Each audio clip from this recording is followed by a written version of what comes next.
78 now have joined so far. So we'll give it a couple of minutes if that's okay, just to give people a chance to join us this morning, and then we'll crack on with things.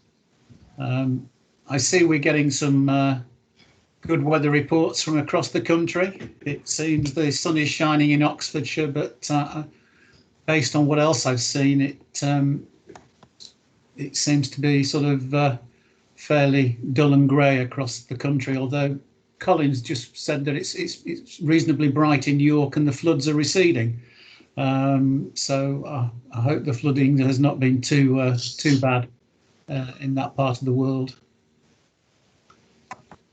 Oh dear, the puns have already started. Thank you, Heather. We're weather forecasting now in a time of uncertainty, so. Good morning, my name's Michelle Bennett from Age UK Essex. Say that again, sorry. My name's Michelle Bennett from Age UK Essex. Hi, good morning, Michelle. How are you? All right, thank you. Can you see me okay? Yeah, we're welcome. Morning.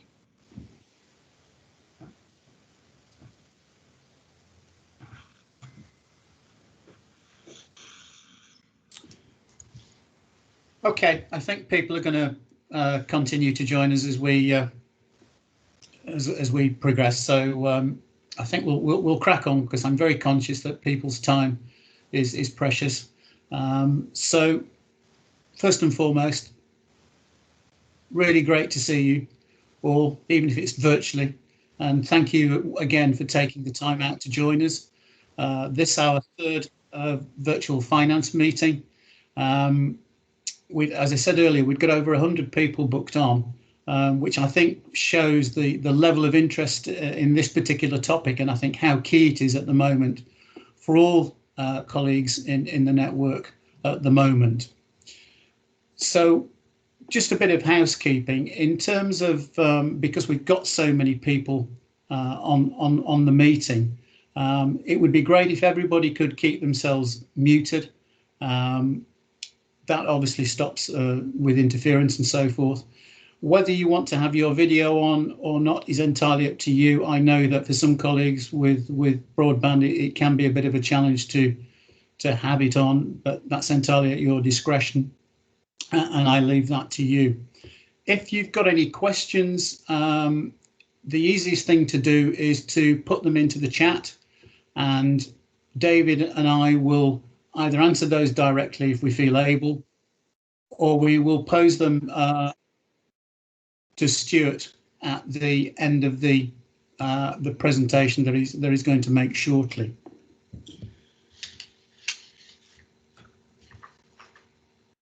So we're also going to be joined a bit later by colleagues from the Age UK Legacy team. And that is just going to be an opportunity for them to sort of introduce themselves and just to highlight how they can potentially help and support you in terms of the work that they do around legacies. If you've particularly got queries or issues, they might be able to help. And they'll be joining us around, I think, about sort of midday-ish, and they can sort of do a quick 5 minutes introduction to what they do and so forth once we've gone through the main presentation from Stuart. So without further ado, I'm going to hand over to Stuart Walker, who has very kindly joined us today, and he was very kindly commissioned by the Cranfield Trust to deliver this presentation this morning. The history behind it was that I saw an article that Stuart did prior to Christmas, which piqued my interest and around forecasting, and we got in touch, and he's very, very kindly agreed to make today's presentation, which is great. I don't know if colleagues have had the opportunity to sort of read Stuart's bio, but I think it's on his slides. But as you'll see, he's a professional accountant. He's got a very, very a lot of knowledge and experience, and I think he's particularly passionate about the voluntary sector. So again, I think that will come through in his presentation, and I hope you found it helpful and informative. And just to say, please put any questions into the chat, and we'll ensure that they're answered either directly by myself and David, or we will pick them up at the end of the presentation. So I'm now going to hand over to Stuart, who's going to go through forecasting in a time of uncertainty. Thank you, Stuart. That's excellent. Thank you very much, and thank you for the invitation. Just a quick ad there, as David said, about the Cranfield Trust. The Cranfield Trust provides free help for charities, not-for-profits, community interest companies, and we provide management consultancy, mentoring, peer-to-peer exchanges, all of that sort of thing. It doesn't have to be massive projects. It can just be somebody you want to talk over one particular issue with. And I would encourage you, if you've got any things you would like some help and support with, just give Marie a phone call or drop her an email. She's a lovely lady, and I'm sure she'll be able to help. Okay, so this is me. Sadly, I realized that I'm actually wearing exactly the same shirt this morning. So I feel that the creativity of this particular accountant is low at the moment. But so a little bit about me. I'm a qualified chartered management accountant, MBA. I've spent the last 20 to 22 years working as an interim turnaround director. And this has essentially meant that I go into different organizations and either set up or revitalize their finance teams.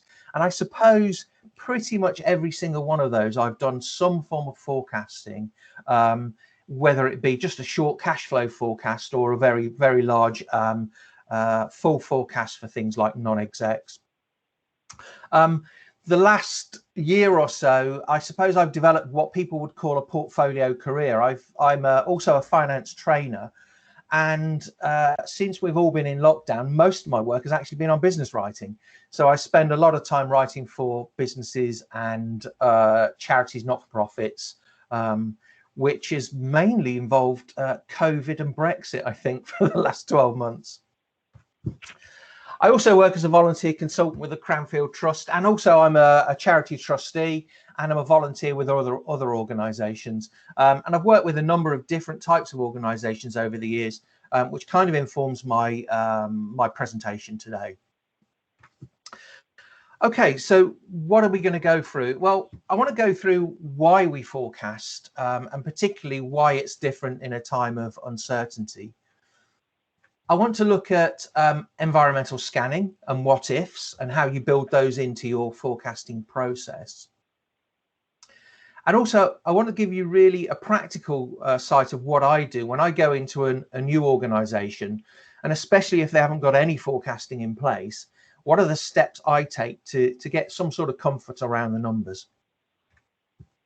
And then, as David said at the end, we'll be doing questions if you've got anything you want to ask. Okay, so this really is the thing they never tell you at accountancy college. I think when we spend all our time doing our accountancy exams, we're all worried about getting the right answer. And I think we're all taught that there is a right answer to everything. Actually, in forecasting, most of the time you're wrong. But the skill in forecasting is about being less wrong than you would ordinarily be. It's really about providing your organization with a roadmap that gives you an idea, importantly, about where you are and where you're going, but more importantly, about when you're veering off the right path. So if things start to go wrong, a good forecast will point out that actually things aren't happening as you expected them to do. And I'd always argue that actually forecasting, the skill of forecasting, isn't about the numbers. It's all about bringing outside information in, your experience, your knowledge, and bringing that in so that you've got a full and rounded view of how things may go in the future. Now, an important point, cash flows aren't budgets. Budgets are something you do once a year. They're set in stone, and you leave them where they are. Cash flow forecasts and your SOFA, or your statement of financial affairs forecasts, they really are living documents, and I'd always encourage people to make sure they revisit them regularly so that they're always up to date in light of new occurrences. And importantly, a lot of the stuff that I'm going to be talking about today does sound a little bit negative, but actually forecasts aren't always negative. They do very often show when there are opportunities up for grabs. So please don't think that this is always a bad thing, doing a forecast. Sometimes it can be good as well. And really important for all of us in the charity sector is that we need to make sure that we're making the best use of every single pound that we're given. And I think that forecasting really does help in this respect. Okay, so why would we forecast? Well, I always use the metaphor of a ship, and I always think of your statutory accounts that you do are like posting and lookout on the blunt end of the ship, looking out the back. They're fine. It's good to know where you've been, and that's all lovely. But actually, in terms of actually running your organization, you want your lookout to be on the front, on the pointy end of the boat. So really, if you're forecasting, it's a method of planning your business journey and making sure that actually you're not going to hit that iceberg. For me as a trustee, a forecast is really, really important to give me the information I need for that forward view. And as I say, it's going to give me the sight that we're not heading towards an iceberg. There aren't problems ahead that have not been foreseen. And also, to a large extent, I've used the word unsustainable services here, but really what I mean here is loss-making services. We can all provide, and I think this is what we're designed to do in the charity sector, is to provide services that wouldn't necessarily be profit-making as such in the private sector. But it gives us the chance to highlight those and say, actually, we do want to keep providing that service, and understand how we're actually going to fund it. Where are we going to get the money from to actually do the stuff that is the good stuff that we signed up to do? And as I said before, a good forecast will show you where there are excellent opportunities coming up. And I'd argue that actually, when we get into uncertain times, even more important to do forecasting, at the very least a cash flow forecast. But really, if you can forecast your profit and loss, your surplus and deficit, then that's even better. And a really important point here, I'd always say that the most difficult things are probably the things that are most worth doing. And you may be in the position where you haven't got any forecasts at all, or maybe they're quite old. Just because it's a difficult job and just because it's a big job, that doesn't mean to say it's not important. So we should really do these. And for a trustee, it really gives me a sense of confidence when I see a good forecast coming forward from my finance team. And importantly, like I said before, this isn't a budget. You don't just do this once and then put it in a cupboard and forget about it. It should be seen as really a living document, something that you revisit from time to time, and you update as regularly as you possibly can. So as a trustee, what do I need? Well, the very first thing I do when I go into an organization is I say, what's your cash flow like? Show me your cash flow forecast. The truth of the matter is, without cash, any organization is dead, and that's doubly so for charities. If you haven't got any cash, then you're not paying your bills, you're not paying your people, and it's time to go home. So that's why cash flow is so important to me as a trustee. Again, remember, cash flow is different to surplus or profit. They act differently. I believe that John is going to send out the presentation to everybody. You'll find in the very last slide, there's a series of resources for you. There's an article on cash flow and the difference to surplus or profit if you're unclear on that. And you can go on there and just read up what I actually mean. So I always want to know what the different restricted and unrestricted funds are in an organization. So I'll give you a good example of this. I went into a charity not so long ago, and I said to them, okay, what does your cash flow look like? And they said, well, we're fine. We've got £50,000 in the bank. We spend £5,000 a month. We're absolutely fine for the foreseeable future. And then I said, okay, what's the restricted funds in that, and what are your unrestricted funds like? And there was a bit of rustling of papers, and they came back and they said, well, actually 30,000 out of that 50,000 was restricted. It was actually restricted to capital projects. So they had actually a less than a 4-month horizon before they would run out of money, which is really important to me. That's one of the things that I need to know as a trustee, is what point do we need to start to take action? And I'd always say, obviously, make sure you're not using restricted funds for something that they haven't been designed to do, because if you do that, then your trustees are of course liable. And I also want to know where the cash is coming from. And these points are in order. So at the very start, I absolutely 100% need to know the cash flow. Then I'll go on to the funds. And then I'm going to start looking at, where is our money coming from? Where do we make our money? Are we in surplus? Are we in deficit? If we're in deficit, is that okay? Is that what we expected? Is that how our services are designed to work? And if that's the case, then that's absolutely fine. And importantly, and this is a very negative one, I know, but I want to know how long we've got.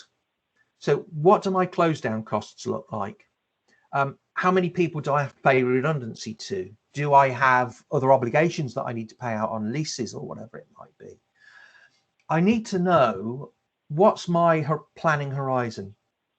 So if I've got a bunch of cash in my bank account, how long is that going to last? And at what point do I have to start making really difficult decisions? Because if I don't do that as a trustee, then I'm failing in my fiduciary duty to look after the cash and the assets of the charity. And then I'll start to look at what performance is like at a lower level. So what I want to know is, if we've got shops, what's the individual shop performance like? Are some performing better than others? Is that okay? What's my service line look like? How am I costing it? Do I have a full service costing for everything I'm providing? If I'm in a charity that's being supported by local authorities, am I providing a service that actually local authorities aren't paying enough for? Or are they paying too much? Who knows? And also, if I'm in a very retail environment, I'll start to look at channels. So a lot of organizations will have an eBay store where they sell things like rare books and rare records. Well, are those channels working? And I'll try to look at the performance in the round, and I'll start to say, okay, where's my cash coming from? What does it look like in the future? And actually, what are the areas that I need to focus on to make a difference to the way the charity is performing? So one of the questions that people always ask is, how often should you actually do these forecasts? Well, I'd always argue that your cash flow should always be up to date. Now, I can tell you of an embarrassing story when I spent probably 10 years working with organizations that were small in nature, and cash was always an issue. So I always had a day-to-day cash flow, and I always updated it every day. And then I joined a finance company, and I went into the CFO and I said, look, I've got to see your cash flow. Nobody can tell me where it is. I need the cash flow forecast now. And he just laughed and he said, we've got so much cash, we don't know what to do with it, which was really embarrassing. And some organizations, they just have got a lot of cash. And if you're in that situation, that's great. But actually, most of the charities I've worked with, cash is a really big issue. So I'd argue the very, very least, you need to have a good cash flow forecast. I'd say what you would want to do is use a rolling forecasting method. And what I mean by this is that you're constantly updating it. And I'd look to see that it's at least maybe 13 weeks out. Any more than that, then that's good to have. But actually 13 weeks is probably, for me, would be a bare minimum. And I would always look to revise this daily. Now, it's obviously when you're working in the charity sector, you don't always have the resources that you would like to have. But this is a really, really important thing. So I think you should make it a priority. Now, when you very first do this, and especially if you've never had a forecast before, a cash flow forecast before, then it's going to be a fairly onerous job to do. But the good news is, if you revise it daily, if you update it for your daily cash balances and things that have happened over the last 24 hours, actually it becomes a 5-minute job. So it makes sense to actually bite the bullet, get it in place, and then just make it part of your daily job. Or if you're in weekly, then just every week, just make sure that you update it for what's happened in the last few days. And cash flow to me is really important during a time of uncertainty. If anything's going to go badly wrong, then it's your cash flow. People are going to stop making donations. They're going to stop paying grants. We're going to see that we saw that people started redirecting grants to different areas to support to organizations during COVID. So you really need to know how these sorts of things are going to be affecting your cash flow. And then what I would look at a monthly review process with my trustees. And certainly for the cash flow forecast, I'd want the cash flow to be updated as close to the meeting as I possibly can get. If I can do it on the morning of the meeting, then I would do it. Because as a trustee, if someone comes to me with a series of forecasts that have been recently updated, that gives me much more of a warm feeling than something that was done maybe 3 or 4 weeks ago.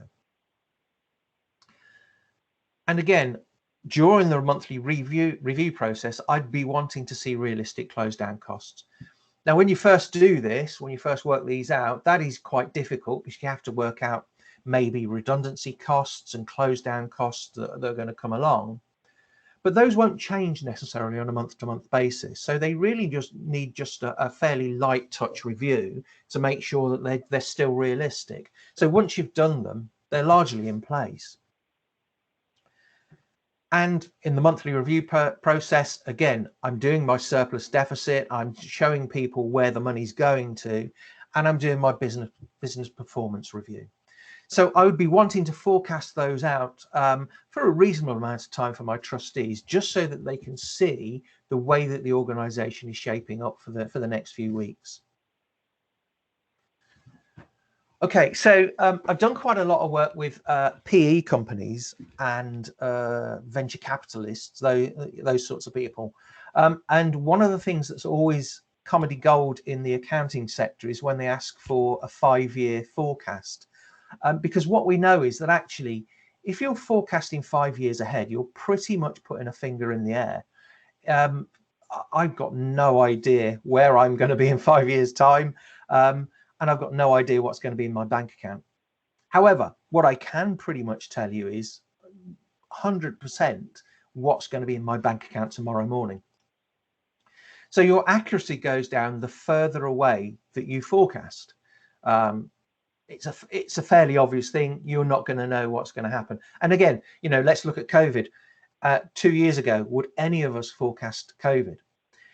So largely, I'd say anything more than an 18-month forecast, unless there's a very good reason why you're doing it, is probably going to be best guess at the best.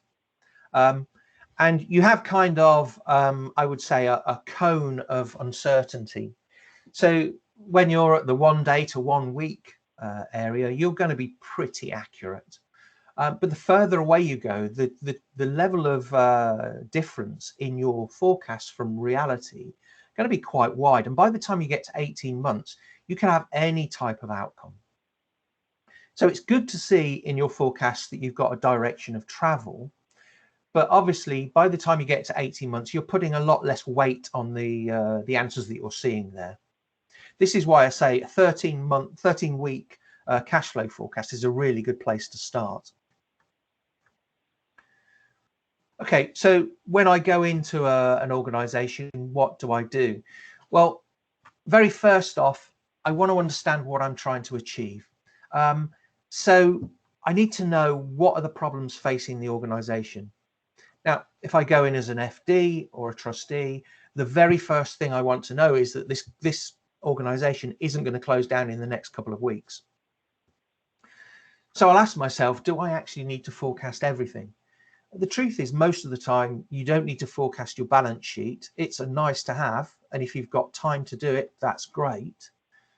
But if you've not got any forecast in place when you very first start out, then the thing that you need to get to is a good and accurate cash flow forecast. then get a forecast of your surplus and deficit. I'll be asking, what are the important numbers for this organization? So what are the big numbers and what are the things that are most likely to move quickest? I've used the phrase KPIs, key performance indicators. These are the indicators to me that actually we need to do something about cash. So I want to know what those numbers are quite quickly. And then I'll need to think about, well, how long do I need to forecast for? Now, generally speaking, if I go into organizations, and I've been into some organizations where they've been in a very difficult state, cash has been very, very tight, but they've got no forecast in place at all. Well, the very first thing that I do is I forecast out to my next major event, my next major payment event. So that might be your payroll, or it might be your rent payment date. Any big lump of cash that's going to come out of your cash balances, I will forecast out to. And what I'm talking about is day one, day two, I need to get to that point, so that I know that I've got the confidence that I can actually make my payroll when it's due. What I'll then do is I'll look at the numbers I've already got. So I'll start off with last year's results. Now, in a time of uncertainty, this is less useful than when things are on an even keel. So looking at last year's results may not be massively helpful, especially since we've been through COVID and lockdown. But they can give you some indications. So they can give you indications of seasonal variations. They can give you indications like when are your rent payment dates. They can give you indications like when you have to pay your VAT. So you can build in certain dates to your forecasting that you know are absolutely likely to happen in the future. And what I'll then do is I'll then put in confirmed numbers. Again, we can go back to rent. We know the numbers for our rent because they're in our leases, so we can build those in. Anything that you've got that's absolutely 100% certain, then build that in then at that stage. And then what I'll start to look at is what I call solid forecasts. And when we're working with local authorities, we'll know, for instance, a local authority may have said to us, well, we're going to give you £300,000 and you can have it on the 1st of April. And we know that these guys are pretty good. They always pay when they say they're going to pay. So I'll build that into my forecast. And only when I've got those in, then I'll start to build in some of the more sketchy details that perhaps I'm not so sure about. And at this point, what I've got is I've got a reasonable forecast. I've got a reasonable idea of where we're going to be at any one point. And what I'll start to do is I'll bring in some experience and I'll look outwards. I'll start to look at environmental information. And the important thing here is that this isn't kind of a fire and forget. It's not a one-time process. When I'm building my forecast, I understand that when I very first do it, and especially if I'm new to an organization, if I've never done it before, I know there's going to be inaccuracy built into my numbers. I know that's going to happen. But then what I do is I will revisit it and keep revisiting it and keep adding in information so that I build up a much deeper idea of what's going on and what's likely to happen in the future. So I use an iterative process to produce a more accurate forecast. And then what I'll do is I'll go out and I'll test and peer review it. Especially if I've never done this before, if I've never done it for that organization before. And for you guys that have never done a forecast before, you may have no idea whether what you've done is right or wrong or wildly optimistic or whatever. So I'll always go out and test it with other people. So typically, if I'm in an organization that's got a good sized finance team, I'll go out to members of my team and say, right, here's the cash flow forecast. Tell me what I've done wrong, pick holes in it. I'll go out to peers. So I may go to people that are in marketing, or I may go out to the CEO or anybody like that. And I'll say, look, I need you to look at this and I need to spot where I'm being wildly optimistic or massively negative. And the whole idea is that I'm bringing in the experience that other people have got. And a really good example of this is local authorities. I think we all pretty much know that local authorities are a hotbed of gossip. And actually, if you go out to people that work for your organization and say, what are people saying on the ground? You can get some really good information. You can get some duff information as well, to be fair, but actually you can get an idea of what local authorities are thinking just by talking to people that are actually at the service provision level. And this really is what I'm trying to do. What I'm doing is I'm trying to move from the left-hand side, where I'm completely uncertain about everything, to the right-hand side where I've got full knowledge, and I'm trying to hone my forecast down into that fine point. What I'll do is I'm adding in my past results, and as I add those in, my level of uncertainty is going down. I'll put in things like my definite numbers, and I'll build in my external information. And all the times I go through this, it's moving close to my goal of having a good working forecast for that organization. And then I'll add in my experience of what things happen in the past. And a good example, again, if we go back to the local authority, if it's a particular local authority that say they're going to pay on the 1st of April, I know that they're always late, 2 weeks late. Then I'll use my experience to say, well, they said that, but we'll move that 2 weeks back, just so that I'm not caught out by that. And then I've left the final point there as an illustration that all of this information can only get you so far. You're never going to get to 100% complete and full knowledge, but your aim really is to get as close to that as you possibly can, and not feel really bad that an unexpected phone bill turns up one day. So I spoke earlier about environmental scanning, and I just wanted to touch on that a little bit and how that would add information to my forecast. So really what I'm looking to do is I'm looking to add depth to my forecast. And again, it's this looking at the pointy end. I'm trying to spot things before they happen. And rather than looking at the numbers, I'm looking at information that's coming to me from outside. And the way that I like to think about this is how clever punters bet on horses. I'm an awful punter. I bet once a year on the Grand National, and I choose a horse with a good name. And if I win, I win. That's great. And if I lose, well, it doesn't bother me too much. But of course, when we're thinking about our organization, it's really, really important. So thinking about how smart punters bet on horses, what they do is they'll look at the horse, and yes, they look at the name, but that's only a tiny, tiny part of their information. They'll look at the way the horse likes to run. Does it like to run well at Kempston Park? Does it like hard going or heavy going? They'll look at the jockey. What kind of form has he been in? They'll look at the trainer. How are their other horses doing? They'll look at all the other horses in the race. How have they been doing recently? And how do they like to run on heavy going? And they build all these tiny little bits of information that don't really mean anything on their own, but they build them all in to build a big picture of what that race is going to look like. And then when they do that, they'll make their bet.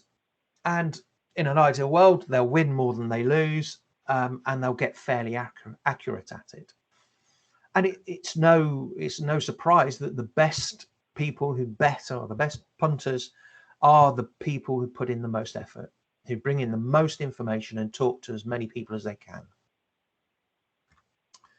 And I'll look for my forecast at all sorts of different information, political news. And you may have been wondering why we've got Boris there. And we've got Boris there because, and I don't want to make a political point here, but we've now got a government which is fairly responsive to critical press. Let's say that. So we've seen over the past few months quite a lot of U-turns on all sorts of different things. School meals is a good one. They got a huge amount of critical press. They came out very bullish and said, no, we're not going to pay for school meals during closed term. And actually, Marcus Ratchford came on Twitter, and all of a sudden they were going to pay for the school meals. You need to know this sort of thing because it's distinctly possible that the government could come out and bring in some new initiatives to help the charity sector. Who knows? And if you see a political storm gathering, then it's always worth looking at that and saying to yourself, right, how is that going to affect my forecasts in the future? I'd look at economic news. And this is obvious when you're in the private sector, because economic news can directly affect you.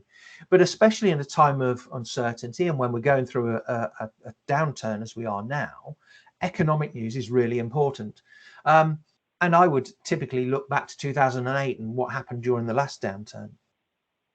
It's not always negative, though. We can look back just a few months until we came out of the last lockdown, and what happened to the economy. We actually saw a mini boom. Quite a lot of people had saved a lot of money during lockdown, and actually they just wanted to get out and spend it. So actually the economic news isn't always bad. Sometimes there are some good nuggets of information in there that we can look at. And when I was putting this together, I had in the background ITV4, which is one of my favorite channels because it has the cycling on there and the racing, the motor racing, and it also has the Sweeney. And in one of the breaks in the Sweeney, I saw one of your competitors. And what they normally do is they normally do the £3 or £4 a month direct debit marketing. But what they'd done is they'd switched to legacy donations, which I thought was very interesting.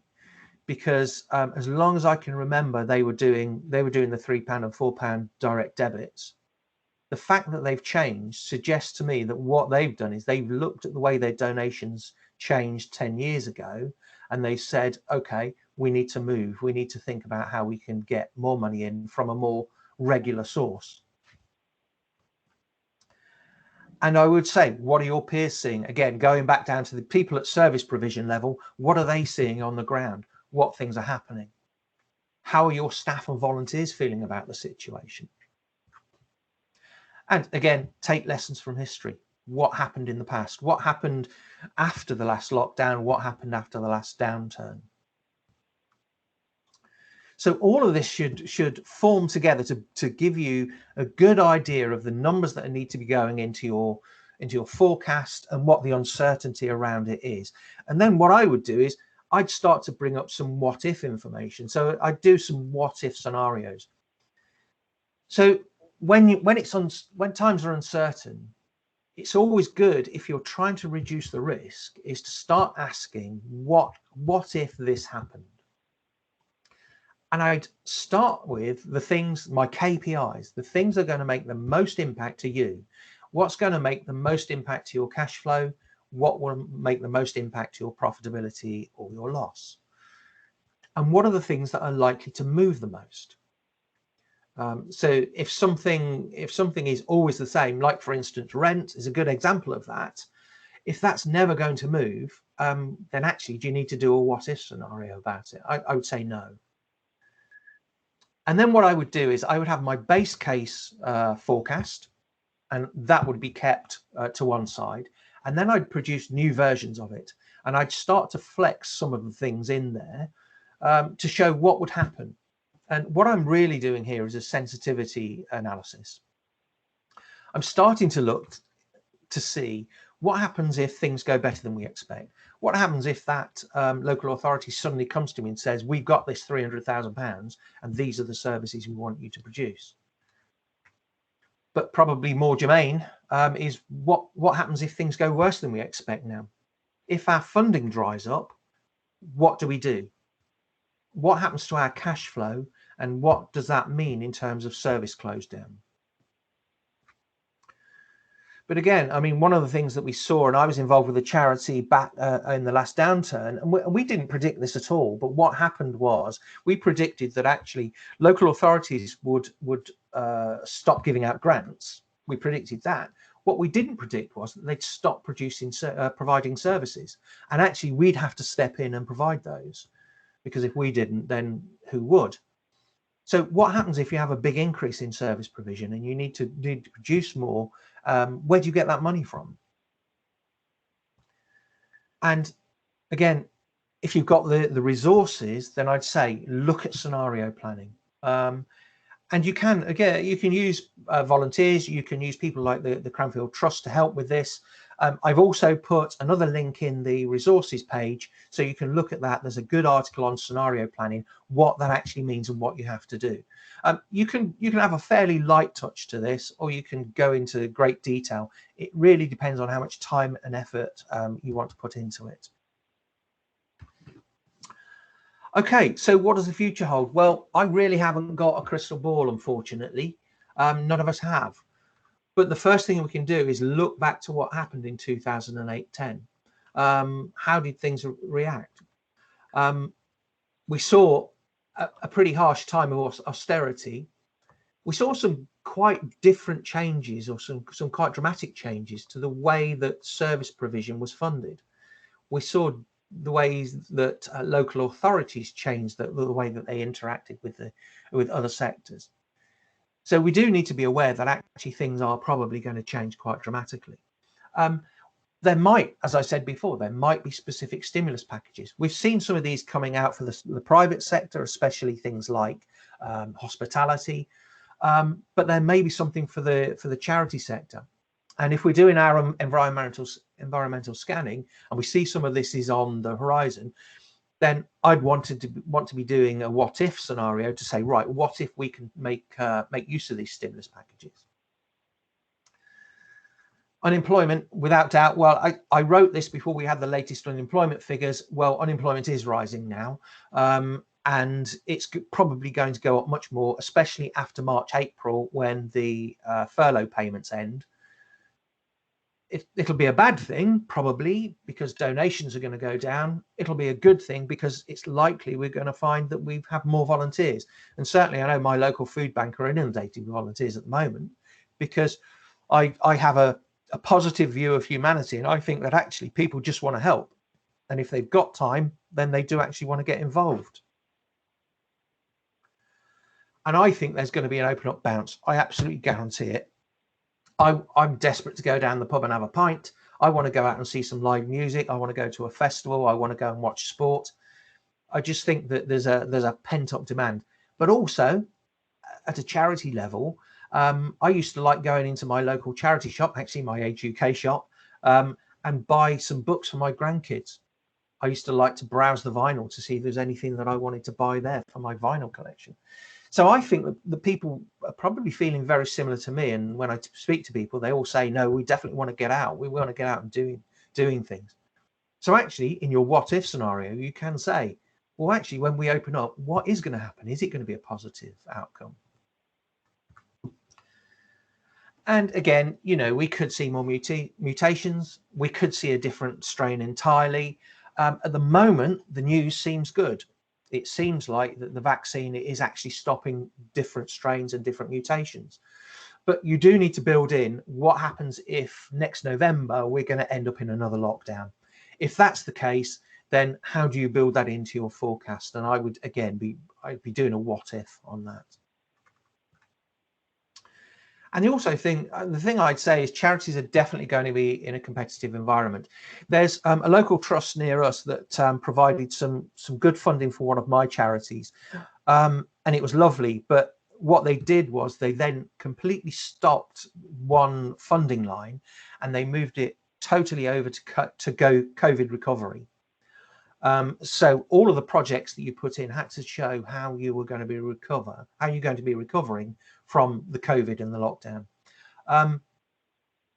It's distinctly likely that we're going to have a lot more of that. So actually, our normal funding lines are going to dry up, but new ones are going to turn up, and there are going to be all sorts of charities applying for this sort of funding. So we do need to be aware we're going to be in a competitive environment. So that may well affect our funding or the amount of effort we have to put in to find suitable funding. So what does this mean practically? How do you cope with all of this? Well, I'd say that the first thing to do is to work out what's important and what isn't. Again, I keep using the example of rent. It's important you pay your rent if you do pay rent. But actually, it's not going to move very much. So you probably need to look at some more important things. If you've only got limited time, you can only forecast things that are really important to your organization. I'd say make sure all your numbers are up to date. If you use an accounting system, make sure it's up to date and make sure you keep it there. It's much, much easier to keep your numbers up to date than it is to leave it for a month and then go back to it. So if you can, keep your numbers up to date on a daily basis. And talking of systems, I'd always say use systems to lighten the load. If you don't use a finance system, an accounting system, then have a look at it. But also look outwards. There are lots of apps out there that will do all sorts of things, from staff rotas to expenses management, to reporting, all sorts of stuff. And if they're not free, then the paid versions are fairly cheap, and most of them have got charity pricing structures. So do have a look and see if that will save you some time. And if you've got restricted finance resources, that's always useful, because it means that you can spend your time doing a decent cash flow forecast. And I've said here, develop your environmental scanning. It's not really necessarily a formal process. It's really just the case of when you're sitting there watching the news, you're saying to yourself, well, how does that news item affect my organization? When you're reading the paper, have a look, what's in there that's going to affect me and my forecasts. And what you're doing is you're adding in all these different bits of intelligence to deepen your understanding. And I'd say have an open feedback loop. Always make sure that you're taking as much information from as many levels in your organization as you can. And don't forget, there are plenty of opportunities out there, but we do need to have to unearth them. Tomorrow isn't going to be the same as yesterday. So if your forecasting does show up there are opportunities, then do point this up to your trustees and work out, you know, how can we make the best of this? And one of my favorite sayings is, you'll hear a lot of people give very strong opinions during COVID. I've heard a lot of them. Actually, most of them have been wrong. I always hold strong opinions weakly. If someone tells me something with absolute 100% certainty, I question everything. Generally speaking, you find that the people that will come to you and say, look, there are a range of options. It could come out badly, it could come out well, but this is what I think it is. Then you know they've thought about it. People that will tell you something's 100% true generally haven't thought massively about the subject that they're talking about. And there, I've taken a note out of Tony Blair's book. There we go. Forecast, forecast, forecast. Do your forecast and then reforecast. Don't leave it in a cupboard. Make sure that you revisit it. Make sure that you revise it in light of new information that comes in. And if you can, especially with your cash flow forecast, make sure it's up to date daily. And then I'd say, again, if you've got the resources, do some what if scenario planning, even if it's fairly light touch, even if it's fairly informal.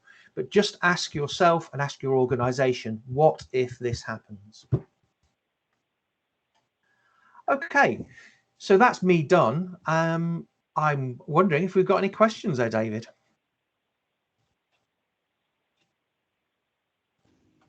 Stuart, yes, we have. There's one from Amanda. She's saying, where cash is not necessarily an issue in the immediate future, is it acceptable to forecast cash on a monthly basis?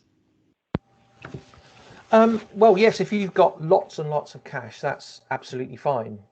But I would always question, and I go back to my example of the organization that I went into, that a lot of the cash was already restricted. I would have a look at the cash and I would ask whether it's restricted or whether it's already allocated. I'd make sure I know my cash balance is to the nth degree in that respect. But if you've not got a problem with cash, and if you've not, especially not got a problem with revenue generation, then yeah, monthly is fine. Yeah, thanks, Stuart. I suppose I might add to that. Just make sure that the cash you're talking about is unrestricted and therefore freely available. Because I have come across cash flow forecasts that look very strong, but when you break it down into what's restricted and unrestricted, you find that perhaps the restricted is more than half of that cash balance. So that can rather change the issue. Stuart, there's not another question at the moment. Can I just come in with one here? When you talk about the what ifs and scenario planning, how important is it that you've got your service lines and you've got full cost recovery in there, so that you really do understand your your costs across the organization? Because I'm just thinking that if you're doing scenario planning and you haven't practiced full cost recovery or applied full cost recovery across your services, are you wasting your time? Yeah, to a large extent, I'd say it's very difficult at any level to get a good forecast if you don't understand, first of all, what your services are costing at a direct level, but also what the drain is on the whole. So full cost recovery to me is really important. And certainly if you've got service lines that you think may come under strain, it's really important to know what they cost you in the final analysis. So if you're doing your what if, so what if all of a sudden the local authority decide they're not going to provide a service in an area that we help with, and you find that you're going to be doing 100% more services, what does that mean to the organization, and what are the hidden costs behind that? So yeah, I'd say full cost recovery is a bedrock of a what if or a scenario plan. Yeah, thank you for that, Stuart. Are there any more questions from the floor? There's nothing else in the chat apart from some nice positive comments. One from Anne there, Stuart, saying very thought-provoking, especially in these difficult times. There's one here from Colin that says, what's your preferred tool for forecasting and scenario analysis? Might it be a parameterized spreadsheet? Oh, that's a good one. Don't get me started on spreadsheets. I'm an Excel geek. Well, as I said, there are lots of apps out there, and there are lots and lots of systems. Many of them, there are plenty of forecasting systems out there that you can use. Some of them are incredibly expensive and don't offer a massive amount more than a very cheap or free version. And so I spend a lot of my time trying to force myself not to use Excel. But at the end of the day, I absolutely love Excel, and yes, parameterized. I like that expression. Parameterized scenario planning is excellent. Essentially, if you've got Excel, you can build your what if on one. Sorry, you can build your original forecast on one tab, and then just have another tab for each of your what if scenarios. So yeah, what ifs, I would generally use Excel or maybe Google Sheets if you don't want to pay for Excel. Thanks for that, Stuart. There's a question from Vasco saying, how do you ensure that inadvertent errors, such as counting a cost or income twice, don't creep into forecasts? I suppose my response to that would be, well, you can only do your best. And as you've already said, Stuart, you know, it's trying to get it as least wrong as possible. But what answer would you give to Vasco for that? Well, thank you for your question, Vasco. I'd say I can pretty much guarantee, especially if you haven't done forecasts before, when you do your first forecast, you will make mistakes. The problem is you get this, it's almost not being able to see the wood for the trees. You get so close to a subject that you can't see the big picture, and you can't see obvious mistakes that anybody else could see. It makes you feel like such a fool, which is why I like to use the peer review process. I don't have a massive ego in terms of putting my work out to my team. So if you've got a finance team, hand your spreadsheet round and just say, look at this, please find out where I've gone wrong. And very often you'll find you'll make a silly error that seems obvious in hindsight, but someone just points out, you know, you've costed this twice, or you've put in the wrong parameter, or whatever it might be. So I'd say, you know, make use of other people. Once you've finished your first run, go back to people and say, what have I forgotten? Yeah, that's very good. Barry has asked a question. I'm not sure whether it was tongue-in-cheek, Barry, but he says, how do you train your accountant to provide useful, accessible information for trustees? That's a good one. That's a really good one. And I like that. yeah, that's, I mean, truthfully, that this is a bugbear of mine, because the accountancy profession can be, how can we put this, a little bit backward thinking, can be a little bit slow to react, and some of us are not massively reactive in this request. I would say that a lot of accountants are question answerers. So I think I'm always keen to get the trustees to ask the questions that they want answering, and then give a sheet of the questions to the accountant and say, this is what I need you to do. This is when I need you to do it by. Can you do it or not? And if they can't, then there's a question to be asked. Yeah. Change your accountant. Yeah. Very, very good. Harinder has asked Stuart, she says, you mentioned about forecasting a future lockdown in a what if. Would you recommend embedding what actually happened during the last year and or add additional slack to be prudent? Prudence is good. Yes. I mean, history teaches an awful lot of stuff. Unfortunately, we ignore it at our peril. Yes, I'd absolutely embed some of the learnings from the last lockdown. I'd also embed some of the learnings which are a bit wider than the numbers. I'd be looking at the way the government reacted, at local authorities, the way they reacted, and what happened in the high street. So I'd be trying to look at it in the round and embedding that. And then I would start to say to myself, okay, in a what if, I'd be wanting to know what my sensitivity is. So in other words, do I think I'm 10% wrong, 20% wrong? And then I would build that in for prudence. Yeah, thanks very much. I think that's a good response. There's no more questions at the moment in the chat. Can I just come to John? John, do you want to move on to the next item, as there's no more immediate questions? Yeah, thanks, David. And Stuart, do you just want to put up the last slide with the resources on, please? Absolutely. Thank you, John. Thank yes. you. So what I should say is, so here are all the resources. Go and have a look at those. There's some good articles there. You can, if you wish, email me a question. If you've got a burning question and you didn't want to ask it today, or as normal happens with these things, we always think afterwards, oh, I wish I'd asked that. Just ping me an email and I'm happy to answer any that I can. That's great, Stuart. Thank you very much.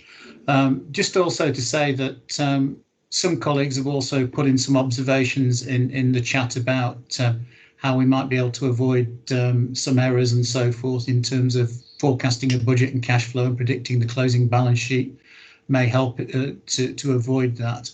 And then now there's another question. Are we able to provide a cash flow model which helps to distinguish between restricted and unrestricted?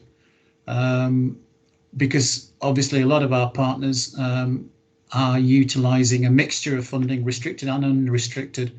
And it's challenging to obviously distinguish between the two. Any thoughts? I don't know, Stuart, if you've got any sort of thoughts or any observations in terms of where we could potentially access that, or that's maybe something that David and I could pick up offline with Amanda directly.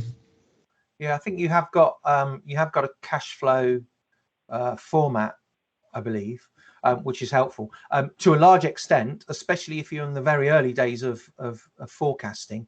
I would say work out what your restricted funds are and don't put them into any forecasts at all. Just completely ring fence them, keep them completely away from any forecasts, just so that there's no confusion, especially where you're working with trustees who aren't necessarily financially up to date. That's great. That's great. So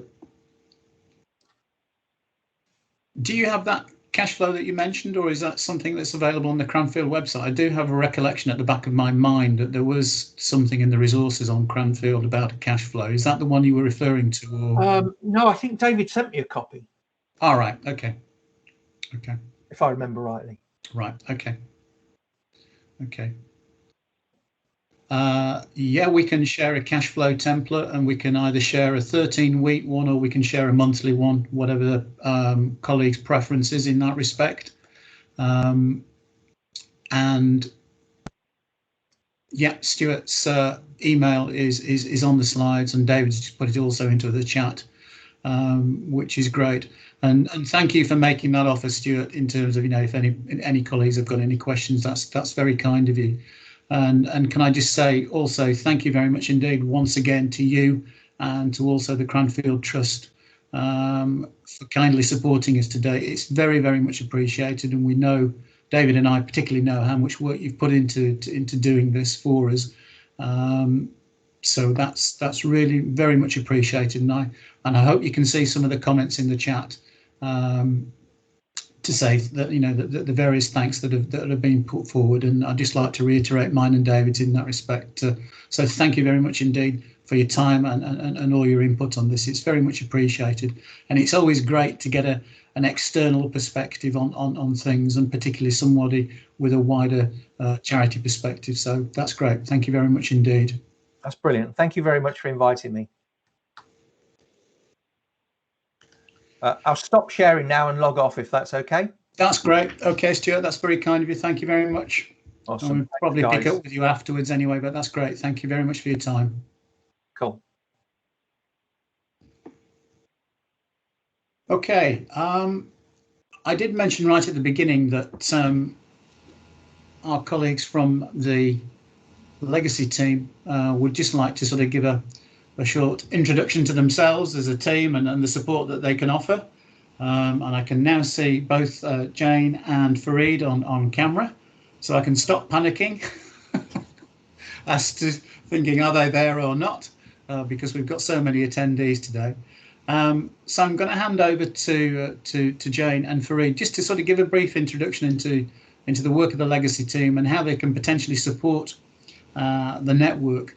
And one of the reasons that this came up, just sort of give you a bit of background, is that I had a conversation, I think it was just prior to Christmas, with a partner who was struggling with some issues in that legacies weren't being managed appropriately within the organisation, in terms of information coming in and information being shared with trustees, which led me to have this conversation with Jane and Fareed about how we can potentially support the network in terms of ensuring good management of legacies in the network. So I'll hand over to Jane and to Fareed to just sort of give a quick introduction to themselves and the work and of the team. Thank you. Thank you, John. Hello, my name is Jane Hallahan. I'm Head of Legacies at AGK. I think I've possibly met some of you over the years.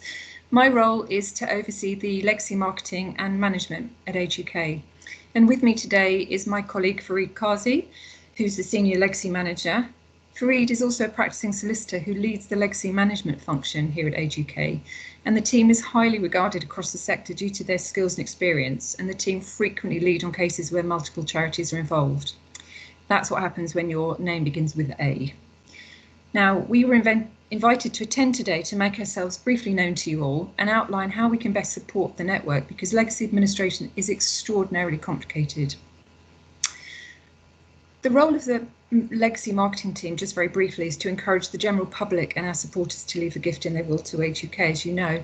But today, as this is ostensibly a finance meeting, I'm only actually going to talk about the management function, which administers the gift that are left to us. Now, the term administers is slightly misleading, as it's not administration in the sense that one would usually use, but instead it's processing legacy gifts within a regulatory legal framework, applying due diligence at all times on our cases, and looking to maximise income wherever possible. Now, this involves many components, including checking that we've been given our full entitlement, that the inheritance tax has been correctly applied, that all assets are sold for the maximum value, and estates accounts are thoroughly investigated to ensure they're correct. We'll also instruct solicitors and counsel when we have contentious cases that have the potential to end up in court. We also have a very important duty to protect our trustees. As part of their role, they have a legal duty to protect, secure and recover assets belonging to the charity. So here at AGK, we, like many national charities, we have delegated authority from our trustees, which allows us to undertake certain duties on their behalf, such as making decisions or signing paperwork. However, we can only do those actions up to a certain financial level. Beyond that, we're obliged to notify the directors and possibly the trustees if it's really serious. Now, this ensures they can be confident we're working within the law and we're not putting AGK at risk in any way. However, it is a balancing act, as at the same time we must adhere to our organisational mission and values.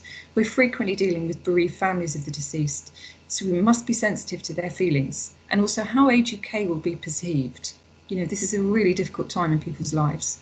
We can't be an organisation that's dedicated to supporting people most in need and then send out aggressive letters or be rude to people.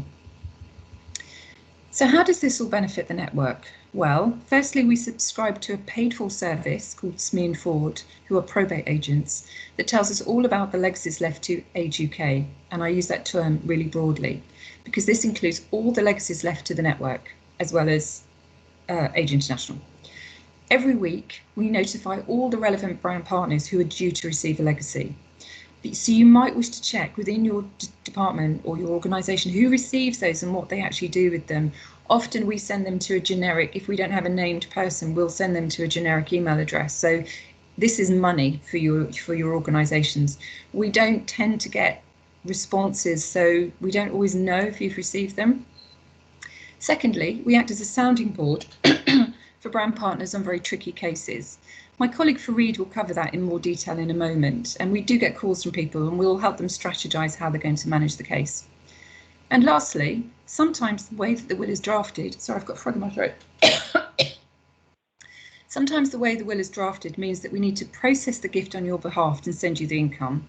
But please be assured, if we are handling a case on your behalf in this way, we work exceptionally hard to ensure that we can maximise that gift and send as much money as we can to you.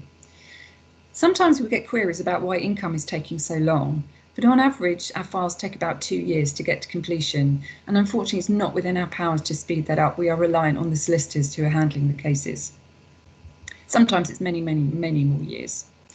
Lastly, I wanted to let you know that we've put together a guide on how to manage legacy gifts that you might find helpful, not only for your teams who are processing your legacy gifts, but also for you to ensure that you're happy your team are capturing all the income due to your organisation and not putting you at any risk. The Charity Commission takes it very seriously when charities lose income. I'll be sending this out after the meeting. Many thanks for listening. I'm now going to pass you over to my colleague Fareed, and both Fareed and I are available afterwards for any questions, and if there's questions that come in after this event. Thank you. Fareed, over to you. Hi, good afternoon, everyone. It's great to see so many people attending this afternoon and this morning. So I had a listen through some of the other guest speakers, and it's been quite an informative session. But I'm hoping you've still got some energy left just to sit through our sort of brief intro into sort of legacy management at Age UK. As Jane touched upon, I do come from a legal background. I was a practicing solicitor prior to joining the charity sector in 2013, and I sort of specifically specialised in wills and probate. So it's been great to have that background and see how I can sort of transfer that into the charity sector and legacies. In terms of Age UK, we're quite fortunate to have a team of 4 here. I do appreciate that some of you will be probably doing lots of different things within your own organisations, where legacy management is just one of the strings that you guys have to manage. But in terms of the team sort of aims and objectives, it's really to maximise legacy income in the most sort of sympathetic and proactive way we can, and that will be sort of liaising with, in most cases, professional executives, so solicitors or accountants. But we do have family members that we also have to interact with, and that's where obviously the skills of the team come to the fore in terms of making sure that we represent Age UK in the best possible light. In terms of this or the last sort of 12 to 18 months, you may have experienced sort of delays or just difficulties in legacy income coming to you, and that could have been for a number of reasons, but the main ones that we've sort of experienced this year has been delays with HMRC and the court service. So that means that sometimes this year there's been a sort of a backlog in some of the legacies being notified to you. So I understand that sort of backlog is now easing, but you may have had more pressures on your legacy income and forecasting this year because of those delays. But from what we can see, that's slowly starting to ease over the last 3 or 4 months, and we're seeing notification numbers starting to rise. In terms of legacy management, we try to manage our files in accordance with best sector practice, and normally that would be to ensure that we recognise or try to identify some of the issues that arise at the earliest opportunity, and that will mean effectively looking at the assets and liabilities in an estate and just seeing where the charities exemptions may be applicable to that estate. So you may have ways where you can maximise the income by really going through the assets in the estate and making sure that you can manage those effectively. In terms of the team, we try and sort of work or discuss cases amongst ourselves, but I appreciate that you may not have other members in the team to do that. So in terms of sort of discussing any of the more complex estates, as I said, we'd be happy to sort of discuss any of the strategies that you might want to put in place to ensure that you can deal with those assets in the best possible way.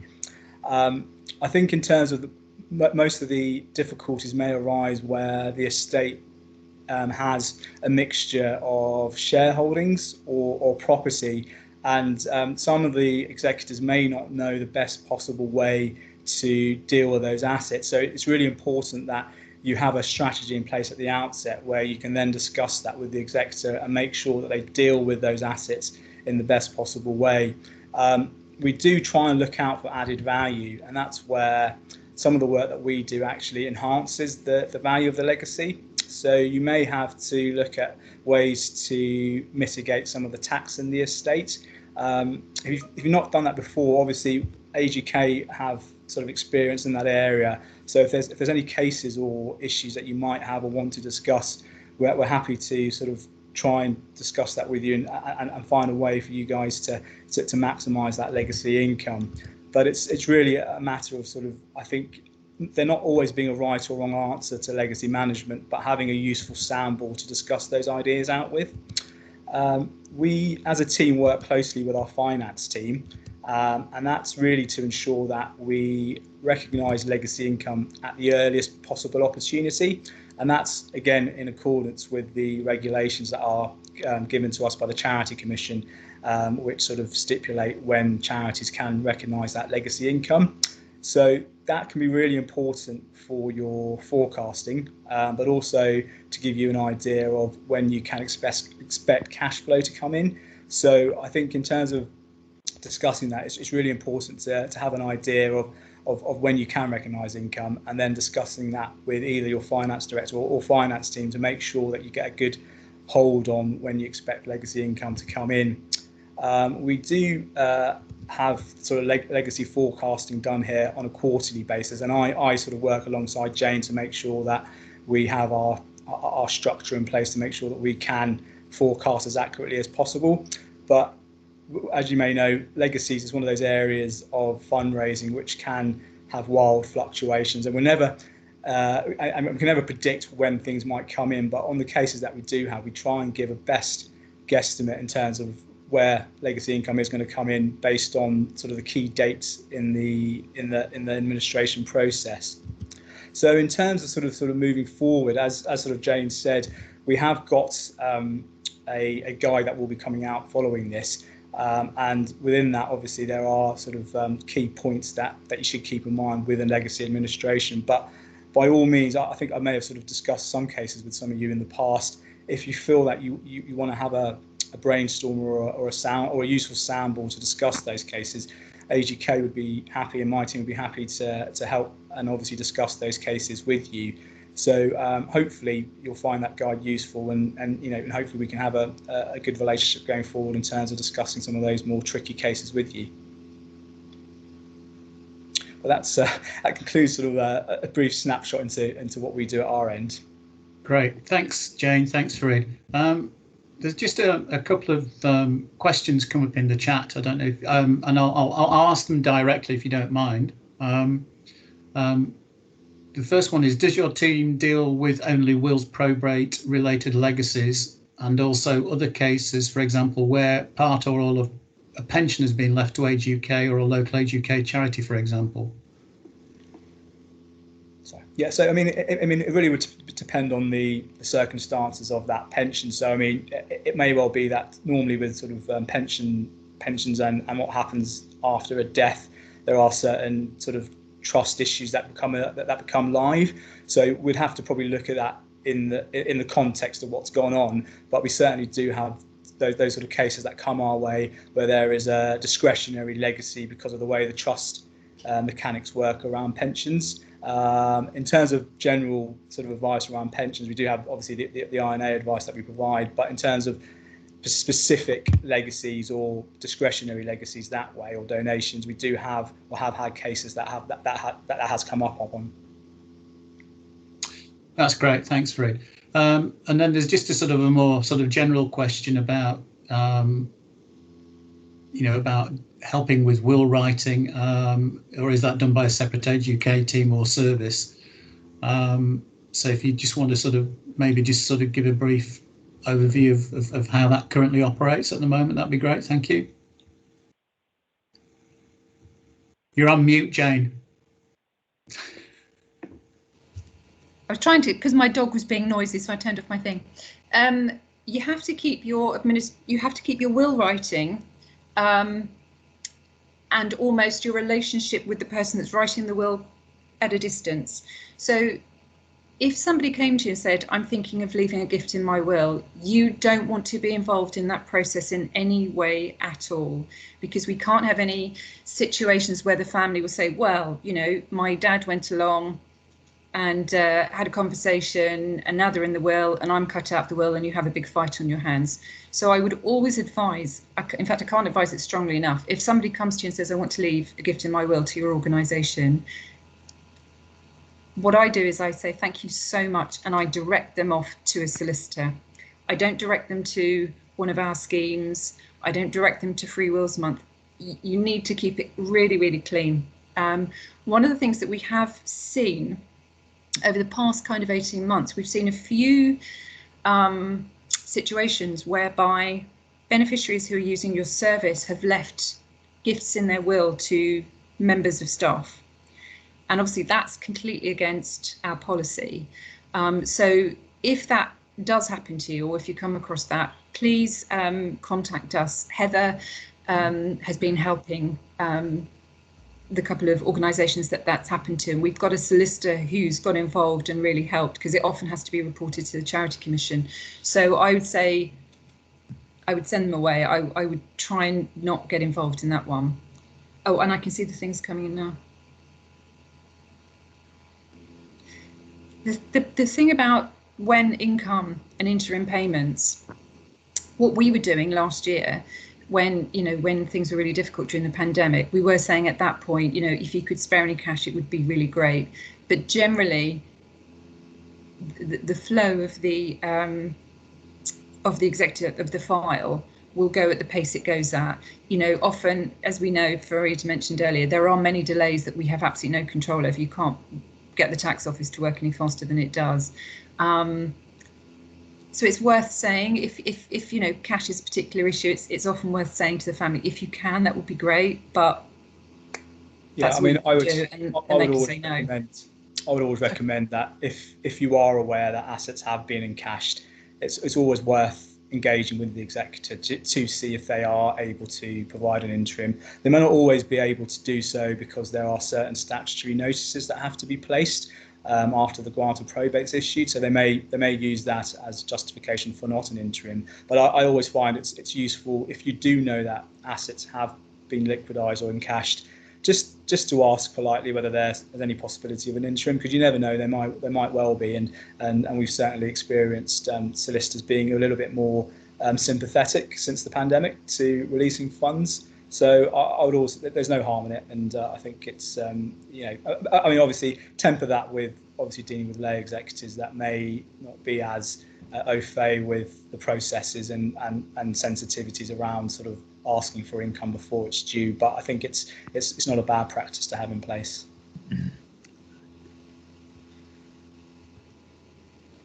Okay, thanks, guys. There's some other questions. One, Colin, the question you've raised, I'll pick that up offline with you and share how that currently operates with you. And then I think Paul's question was just around, would you encourage active dialogue with executors to see if you can get interim payments? Is that worth the effort and the time?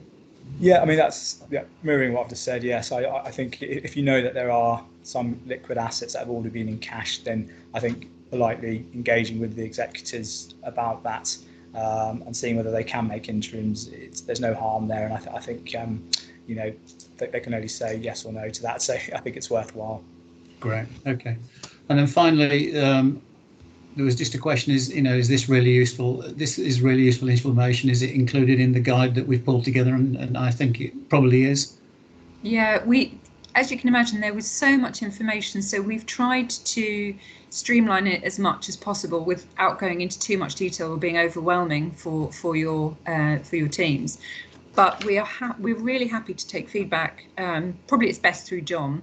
If there's extra information in there that you want, if there's specific papers you want us to write on X, Y, or Z, that kind of thing, please let us know. And also, if you have further questions, again, our details are on the presentation. So again, please ask. Please do contact us. We're all here together. We're all in it together. It's all about supporting older people. So everything we can do to collaborate and get more money is just brilliant. Yeah, that's great. Thank you very much, both, and thanks for your time. It's very much appreciated. You're welcome. So we'll look to share the guide with you in the next couple of days. As part of the supporting documentation that will come through in terms of following today's meeting. And as Jane and Fareed have said, their contact details will be on there if you need to contact them directly, or equally I'm quite happy to facilitate in terms of if there's other areas that you think it would be useful to share further information. Again, happy to ensure that happens. I think just before we wrap up, I'd just like to flag a couple of things. I put it in the chat, but I put it in fairly early, and we've had a lot of discussion and questions since then. But just a couple of dates for your diary. First, the 10th of March, where we're doing a session called Building Back Better, how to survive the recovery phase.